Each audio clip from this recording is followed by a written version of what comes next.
Hi friends, നമ്മളിന്ന് എടുക്കാൻ പോകുന്ന ടോപ്പിക് എന്ന് പറഞ്ഞാൽ നമ്മുടെ കേരളത്തിലെ അടിസ്ഥാന വിവരങ്ങൾ എന്ന ടോപ്പിക്കാണ് നമ്മളിന്ന് ഡിസ്കസ് ചെയ്യാൻ പോകുന്നത്. ആ കേരളത്തിലെ അടിസ്ഥാന വിവരങ്ങളിൽ നമ്മുടെ കേരളത്തിലെ 14 ജില്ലകളുണ്ട്. ഈ 14 ജില്ലകളിലെയും ഓരോ ജില്ലയുടെയും പ്രധാനപ്പെട്ട അടിസ്ഥാന വിവരങ്ങളാണ് നമ്മളിന്ന് ഇവിടെ ഡിസ്കസ് ചെയ്യാൻ പോകുന്നത്. അതിൽ നമ്മൾ ഇന്ന് നോക്കാൻ പോകുന്ന ജില്ല എന്ന് പറഞ്ഞാൽ ഇടുക്കി ജില്ലയാണ്. ഏത് ജില്ലയാണ്? ഇടുക്കി ജില്ല. നമുക്ക് നോക്കാം. ആദ്യം നമുക്കൊരു 5 ക്വസ്റ്റ്യൻ പരിചയപ്പെടാം. ഇടുക്കി ജില്ലയിലെ പ്രധാനപ്പെട്ട അടിസ്ഥാന വിവരങ്ങൾ നിങ്ങൾക്ക് അറിയാമെങ്കിൽ ജസ്റ്റ് ഒന്ന് ആ ആൻസർ ഒന്ന് നോട്ട് ചെയ്യാം.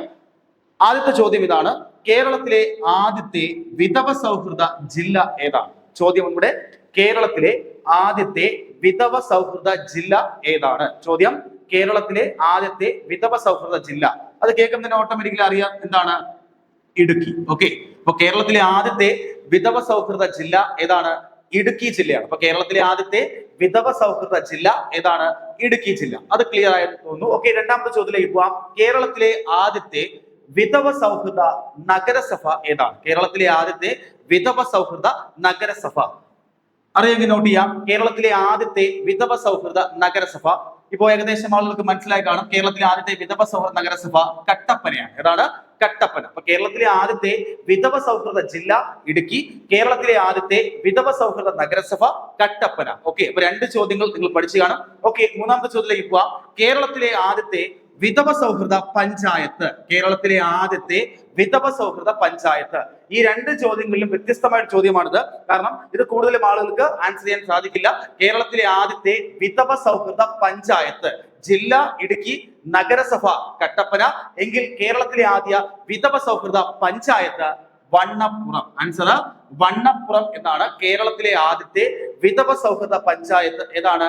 വണ്ണപ്പുറം. കേരളത്തിലെ ആദ്യ വിധവ സൗഹൃദ പഞ്ചായത്ത് വണ്ണപ്പുറം. ഓക്കെ, അപ്പൊ 3 ചോദ്യങ്ങളായി കഴിഞ്ഞു. കേരളത്തിലെ ആദ്യത്തെ വിധവ സൗഹൃദ ജില്ല ഇടുക്കി, കേരളത്തിലെ ആദ്യത്തെ വിധവ സൗഹൃദ നഗരസഭ കട്ടപ്പന, കേരളത്തിലെ ആദ്യത്തെ വിധവ സൗഹൃദ പഞ്ചായത്ത് വണ്ണപ്പുറം. ഓക്കെ, അടുത്ത ക്വസ്റ്റ്യനിലേക്ക് പോവാം. കേരളത്തിലെ ആദ്യത്തെ ഹൈഡൽ ടൂറിസം പദ്ധതിക്ക് തുടക്കം കുറിച്ച സ്ഥലം ഏതാണ്? കേരളത്തിലെ ആദ്യത്തെ ഹൈഡൽ ടൂറിസം പദ്ധതിക്ക് തുടക്കം കുറിച്ച സ്ഥലം നമ്മുടെ ഇടുക്കി ജില്ലയിലെ അടുത്ത അടിസ്ഥാനമായ ഒരു ക്വസ്റ്റ്യൻ ആണ്. കേരളത്തിലെ ആദ്യത്തെ ഹൈഡൽ ടൂറിസം പദ്ധതിക്ക് തുടക്കം കുറിച്ച സ്ഥലം ഏതാണ്? നമ്മുടെ കേരളത്തിന്റെ ഊട്ടി എന്നറിയപ്പെടുന്ന കേരളത്തിന്റെ കാശ്മീർ എന്നറിയപ്പെടുന്ന സ്ഥലമാണിത്. കേരളത്തിലെ ആദ്യത്തെ ഹൈഡൽ ടൂറിസം പദ്ധതിക്ക് തുടക്കം കുറിച്ച സ്ഥലം കേരളത്തിലെ കാശ്മീർ, ദക്ഷിണേന്ത്യയുടെ കാശ്മീർ, കിഴക്കിന്റെ കാശ്മീർ എന്നൊക്കെ അറിയപ്പെടുന്ന സ്ഥലമാണ് മൂന്നാർ. ആൻസർ എന്താണ്? മൂന്നാറാണ്. കേരളത്തിലെ ആദ്യത്തെ ഹൈഡൽ ടൂറിസം പദ്ധതിക്ക് തുടക്കം കുറിച്ച സ്ഥലം ഏതാണ്? മൂന്നാർ. അങ്ങനെ നമ്മളിപ്പോ 4 ചോദ്യങ്ങൾ പരിചയപ്പെട്ടു. ഓക്കെ, അടുത്ത 5ാമത്തെ ചോദ്യത്തിലേക്ക് പോവാം. ഈ ചോദ്യം നോക്കുക. മുല്ലപ്പെരിയാർ ഡാമിന്റെ നിർമ്മാണ ഉടമ്പടി ഒപ്പിട്ട തിരുവിതാംകൂർ രാജാവ് ആര്? ചോദ്യം ഒന്നുകൂടെ. മുല്ലപ്പെരിയാർ ഡാമിന്റെ നിർമ്മാണ ഉടമ്പടി, മുല്ലപ്പെരിയാർ ഡാമിന്റെ നിർമ്മാണ ഉടമ്പടി ഒപ്പിട്ട തിരുവിതാംകൂർ രാജാവ് ആര്? നിങ്ങളെ മനസ്സിൽ ആദ്യമായിട്ട് ഓർമ്മ വരുന്നത് ഏത് രാജാവിന്റെ പേരായിരിക്കും? ശ്രീമൂലം തിരുനാൾ എന്നായിരിക്കും. ഉത്തരം തെറ്റാണ്. ചോദ്യം ഒന്നുകൂടെ ശ്രദ്ധിക്കുക. മുല്ലപ്പെരിയാർ ഡാമിന്റെ നിർമ്മാണ ഉടമ്പടി. എന്റെ ചോദ്യം ഇതാണ്: മുല്ലപ്പെരിയാർ ഡാമിന്റെ നിർമ്മാണ ഉടമ്പടി ഒപ്പിട്ട തിരുവിതാംകൂർ രാജാവ് ആരാണ്? ആരാണ്? ശ്രീ വിശാഖം തിരുനാൾ. ആൻസർ എന്താണ്? ശ്രീ വിശാഖം തിരുനാൾ. അപ്പോ നിങ്ങൾ പഠിച്ചിട്ടുണ്ടാവും ഈ പറയുന്ന മുല്ലപ്പെരിയാർ ഡാമിനെ കുറിച്ച് പറയുമ്പോൾ അതിനകത്ത് ശ്രീമൂലം തിരുനാളിനെ കുറിച്ച് ഒരു ചോദ്യം പഠിച്ചിട്ടുണ്ടാവും. ആ ചോദ്യം എന്ന് പറഞ്ഞാൽ പെരിയാർ ലീസ് എഗ്രിമെന്റ് ഒപ്പുവെച്ച സമയത്തെ തിരുവിതാംകൂർ രാജാവാണ് ശ്രീമൂലം തിരുനാൾ. അപ്പൊ ഈ ക്വസ്റ്റ്യൻ എന്തായിരുന്നു? മുല്ലപ്പെരിയാർ ഡാമിന്റെ നിർമ്മാണ ഉടമ്പടി ഒപ്പിട്ട തിരുവിതാംകൂർ രാജാവ് ആരാണ്? ശ്രീ വിശാഖം തിരുനാൾ. നമുക്ക് ഈ 5 ചോദ്യങ്ങളും ഒന്നുകൂടെ റിപ്പീറ്റ് ചെയ്യാം. ചോദ്യം നമ്പർ 1, കേരളത്തിലെ ആദ്യ വിധവ സൗഹൃദ ജില്ല ഇടുക്കി. ചോദ്യം നമ്പർ 2, കേരളത്തിലെ ആദ്യ വിധവ സൗഹൃദ നഗരസഭ കട്ടപ്പന. ചോദ്യം നമ്പർ 3, കേരളത്തിലെ ആദ്യ വിധവ സൗഹൃദ പഞ്ചായത്ത് വണ്ണപ്പുറം. ചോദ്യം നമ്പർ 4, കേരളത്തിലെ ആദ്യ ഹൈഡൽ ടൂറിസം പദ്ധതിക്ക് തുടക്കം കുറിച്ച സ്ഥലം മൂന്നാർ. അടുത്ത ചോദ്യം നമ്പർ 5, മുല്ലപ്പെരിയാർ ഡാമിന്റെ നിർമ്മാണ ഉടമ്പടി ഒപ്പിട്ട തിരുവിതാംകൂർ രാജാവ് ശ്രീ വിശാഖം തിരുനാൾ. നമുക്ക് അടുത്ത ചോദ്യത്തിലേക്ക് പോവാം. നമ്മളിപ്പോ 5 ചോദ്യങ്ങൾ പരിചയപ്പെട്ടു. ഓക്കെ, ഇടുക്കി ജില്ലയെ കുറിച്ച് നമുക്കത് തുടങ്ങാം. 6ാമത്തെ ചോദ്യത്തിലേക്ക് പോവാം.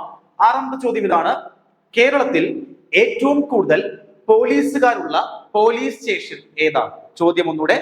കേരളത്തിൽ ഏറ്റവും കൂടുതൽ പോലീസുകാരുള്ള പോലീസ് സ്റ്റേഷൻ. ഓക്കെ, ക്വസ്റ്റ്യൻ ഉത്തരം പറയാം.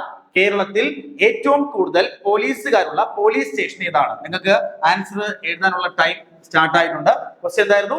കേരളത്തിൽ ഏറ്റവും കൂടുതൽ പോലീസുകാരുള്ള പോലീസ് സ്റ്റേഷൻ ഏതാണ്? ഇവിടെ മനസ്സിൽ ആദ്യം ഓർമ്മിക്കുന്നത് നമ്മുടെ തിരുവനന്തപുരത്തുള്ള SAP എന്നായിരിക്കും. ഉത്തരം തെറ്റാണ്. കേരളത്തിലെ ഏറ്റവും കൂടുതൽ പോലീസുകാരുള്ള പോലീസ് സ്റ്റേഷൻ ഇടുക്കി ജില്ലയിൽ മുല്ലപ്പെരിയാർ പോലീസ് സ്റ്റേഷനാണ്. ഏതാണ്? മുല്ലപ്പെരിയാർ. ഓക്കെ, അപ്പൊ ക്വസ്റ്റ്യൻ എന്താണ്? കേരളത്തില് ഏറ്റവും കൂടുതൽ പോലീസുകാരുള്ള പോലീസ് സ്റ്റേഷൻ പഠിക്കുക. ഏതാണ്? മുല്ലപ്പെരിയാർ. കേരളത്തിൽ ഏറ്റവും കൂടുതൽ പോലീസുകാരുള്ള പോലീസ് സ്റ്റേഷൻ ഏതാണ്? മുല്ലപ്പെരിയാർ. നമ്മുടെ കേരളത്തിൽ ഏറ്റവും കൂടുതൽ പോലീസുകാരുള്ള പോലീസ് സ്റ്റേഷൻ ഏതാണ്? മുല്ലപ്പെരിയാർ. പഠിച്ചു കാണും. എങ്കിൽ അതുമായി കണക്ട് ചെയ്ത് വരുന്ന അടുത്തൊരു കൺഫ്യൂഷൻ ക്വസ്റ്റ്യൻ ആണ് കേരളത്തിലെ ഏറ്റവും വലിയ പോലീസ് സബ് ഡിവിഷൻ. ചോദ്യം ഒന്നുകൂടെ, കേരളത്തിലെ ഏറ്റവും വലിയ പോലീസ് സബ് ഡിവിഷൻ. ഏഴാമത്തെ ചോദ്യം അതാണ്, കേരളത്തിലെ ഏറ്റവും വലിയ പോലീസ് സബ് ഡിവിഷൻ. ആദ്യത്തെ ചോദ്യം എന്തായിരുന്നു? കേരളത്തിൽ ഏറ്റവും കൂടുതൽ പോലീസുകാരുള്ള പോലീസ് സ്റ്റേഷൻ ഏതെന്ന് ചോദിച്ചാൽ മുല്ലപ്പെരിയാറാണ്. കേരളത്തിലെ ഏറ്റവും വലിയ പോലീസ് സബ് ഡിവിഷൻ ആണ് മൂന്നാർ. ഏതാണ് ആൻസർ? മൂന്നാർ. ക്വസ്റ്റ്യൻ മനസ്സിലായി കാണും. കേരളത്തിലെ ഏറ്റവും വലിയ പോലീസ് സബ് ഡിവിഷൻ മൂന്നാറും കേരളത്തിലെ ഏറ്റവും കൂടുതൽ പോലീസുകാരുള്ള പോലീസ് സ്റ്റേഷൻ ഏതാണ്? മുല്ലപ്പെരിയാർ. അപ്പൊ 7 ചോദ്യങ്ങൾ ഇവിടെ പൂർത്തിയായി കഴിഞ്ഞു. അടുത്ത നമുക്ക് 8ാമത്തെ ചോദ്യത്തിലേക്ക് പോവാം. ക്വസ്റ്റ്യൻ, കേരളത്തിൽ വരയാടുകൾ കാണപ്പെടുന്ന സ്ഥലം ഏതാണ്? കേരളത്തിൽ വരയാടുകൾ കാണപ്പെടുന്ന ഏക സ്ഥലം. ക്വസ്റ്റ്യൻ എന്താണ്? കേരളത്തിൽ വരയാടുകൾ കാണപ്പെടുന്ന ഏക സ്ഥലം ഏതാണ്? ക്വസ്റ്റ്യനൂടെ, കേരളത്തിൽ വരയാടുകൾ കാണപ്പെടുന്ന ഏക സ്ഥലം. നിങ്ങളുടെ മനസ്സിൽ ഇപ്പോൾ ഓർമ്മ വരുന്നതാണ് ഇരവികുളം എന്ന സ്ഥലം നിങ്ങൾക്ക് ഓർമ്മ വരും. ഉത്തരം തെറ്റാണ്. ചോദ്യം എന്തായിരുന്നു? കേരളത്തിൽ വരയാടുകൾ കാണപ്പെടുന്ന ഏക സ്ഥലം എന്നാണ് ചോദ്യം. അല്ലാതെ നമ്മുടെ വരയാടുകളെ സംരക്ഷിക്കുന്ന സ്ഥലം അല്ലെങ്കിൽ ദേശീയ ഉദ്യാനം എന്നല്ല ചോദ്യം. ഓക്കെ, ക്വസ്റ്റ്യൻ എന്താണ്? കേരളത്തിൽ വരയാടുകൾ കാണപ്പെടുന്ന ഏക സ്ഥലമാണ് നമ്മുടെ ഇടുക്കി ജില്ലയിലെ രാജമല. ഏതാണ്? ഇടുക്കി ജില്ലയിലെ രാജമല. ചോദ്യം എന്ന് പറയാം, കേരളത്തിൽ വരയാടുകൾ കാണപ്പെടുന്ന ഏക സ്ഥലം ഏതാണ്? രാജമല. അല്ലാതെ വരയാടുകളുടെ വരയാടുകളെ സംരക്ഷിക്കുന്ന ദേശീയ ഉദ്യാനം എന്നല്ല ചോദ്യം. കേരളത്തിൽ വരയാടുകൾ കാണപ്പെടുന്ന ഏക സ്ഥലം ഏതാണ്? രാജമല. അപ്പൊ നമ്മൾ 3 ചോദ്യങ്ങൾ പഠിച്ചു. 6, 7, 8 ചോദ്യങ്ങൾ. ഇപ്പോ ആദ്യത്തെ ക്വസ്റ്റ്യൻ എന്തായിരുന്നു? 6ാമത്തെ ചോദ്യം, കേരളത്തിൽ ഏറ്റവും കൂടുതൽ പോലീസുകാരുള്ള പോലീസ് സ്റ്റേഷൻ ഏതാണ്? മുല്ലപ്പെരിയാർ. അടുത്ത 7ാമത്തെ ചോദ്യം എന്ന് പറഞ്ഞാൽ കേരളത്തിലെ ഏറ്റവും വലിയ പോലീസ് സബ് ഡിവിഷൻ ഏതാണ്? അത് നമ്മുടെ മൂന്നാറാണ്. എങ്കിൽ അടുത്ത ക്വസ്റ്റ്യൻ പഠിച്ചു, കേരളത്തില് വരയാടുകൾ കാണപ്പെടുന്ന ഏക സ്ഥലം ഏതാണ്? രാജമല. ഓക്കെ, അടുത്ത 9ാമത്തെ ചോദ്യത്തിലേക്ക് പോവാം. കേരളത്തിൽ ഏറ്റവും കുറവ് വോട്ടർമാരുള്ള ഗ്രാമപഞ്ചായത്ത് ഏതാണ്? ചോദ്യം ഒന്നുകൂടെ പറയാം. കേരളത്തിൽ ഏറ്റവും കുറവ് വോട്ടർമാരുള്ള ഗ്രാമപഞ്ചായത്ത്. കേരളത്തിൽ ഏറ്റവും കുറവ് വോട്ടർമാരുള്ള ഗ്രാമപഞ്ചായത്ത് ഏതാണ്? ഇത് പറയുമ്പോൾ നമ്മൾ ഓർമ്മിക്കേണ്ട വേറൊരു ചോദ്യം, നമ്മുടെ ഗ്രാമങ്ങളിൽ സമ്പൂർണ്ണ ബ്രോഡ്ബാൻഡ് സംവിധാനം നടപ്പിലാക്കിയ ഇന്ത്യയിലെ ആദ്യത്തെ ജില്ലയാണ് ഇടുക്കി ജില്ല. ബ്രോഡ്ബാൻഡ് എന്താണ്? ബ്രോഡ്ബാൻഡ് അതായത് ഇന്റർനെറ്റ് സംവിധാനം. ഓക്കെ, ഗ്രാമങ്ങളിൽ സമ്പൂർണ്ണമായിട്ടും ഇന്റർനെറ്റ് സംവിധാനം നടപ്പിലാക്കിയ ഇന്ത്യയിലെ ആദ്യത്തെ ജില്ല ഇടുക്കി ജില്ലയാണ്. ഓക്കെ, ആ ഒരു ചോദ്യം മനസ്സിലാക്കിയിരിക്കുക. അതുമായി ബന്ധപ്പെട്ട 2ാമത്തെ ചോദ്യമാണ്, നമ്മുടെ സമ്പൂർണ്ണ ബ്രോഡ്ബാൻഡ് സംവിധാനം നടപ്പിലാക്കിയ ഇന്ത്യയിലെ ആദ്യ ഗ്രാമപഞ്ചായത്ത് ഏതാണ്? എന്റെ 10ാമത്തെ ചോദ്യം അതാണ്, സമ്പൂർണ്ണമായി ബ്രോഡ്ബാൻഡ് സംവിധാനം നടപ്പിലാക്കിയ ഇന്ത്യയിലെ ആദ്യ ഗ്രാമപഞ്ചായത്ത്. അതിന്റെ 3ാമത്തെ ചോദ്യം അതുമായി കണക്ട് ചെയ്ത് വരുന്ന ചോദ്യമാണ്, കേരളത്തിൽ ഏറ്റവും കുറവ് വോട്ടർമാരുള്ള ഗ്രാമപഞ്ചായത്ത്. ഇങ്ങനത്തെ ക്വസ്റ്റ്യൻസ് വന്നു കഴിഞ്ഞാൽ നിങ്ങൾക്ക് എഴുതാൻ സാധിക്കില്ല. ഇനി നിങ്ങൾക്ക് എളുപ്പത്തിൽ മനസ്സിലാക്കുന്ന ഇത് കണക്ട് ചെയ്ത് വരുന്ന വേറൊരു ചോദ്യം പറയാം.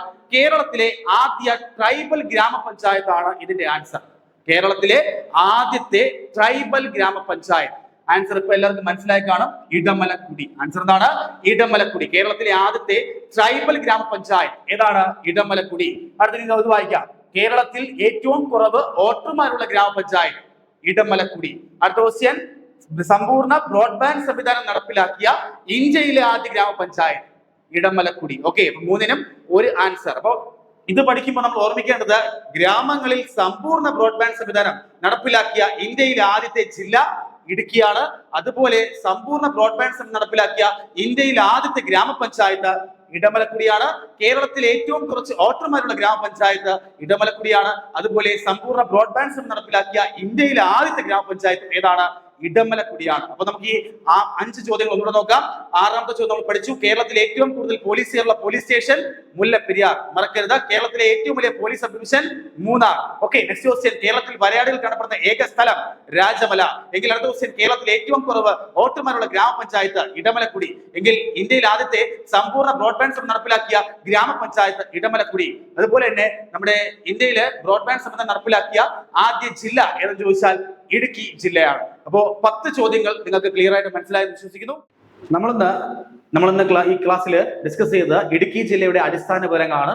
10 ചോദ്യങ്ങൾ ഡിസ്കസ് ചെയ്തു. നിങ്ങൾക്ക് ഈ 10 ചോദ്യങ്ങളിലും എത്ര ചോദ്യങ്ങൾ നിങ്ങൾക്ക് സ്വന്തമായി ആൻസർ ചെയ്യാൻ സാധിക്കും എന്ന് നിങ്ങൾ ആ ക്വസ്റ്റ്യൻ നോക്കിയിട്ട് ചെയ്ത് നോക്കുക. നിങ്ങൾക്ക് എത്രണ്ണം ചെയ്യാൻ പറ്റും നോക്കിയിട്ട് നമുക്ക് അടുത്ത ക്ലാസ്സിൽ വീണ്ടും കാണാം. ഇടുക്കി ജില്ലയുടെ ബാക്കി ചോദ്യങ്ങളുമായിട്ട് നമുക്ക് അടുത്ത ക്ലാസ്സിൽ വീണ്ടും കാണാം. Thank you.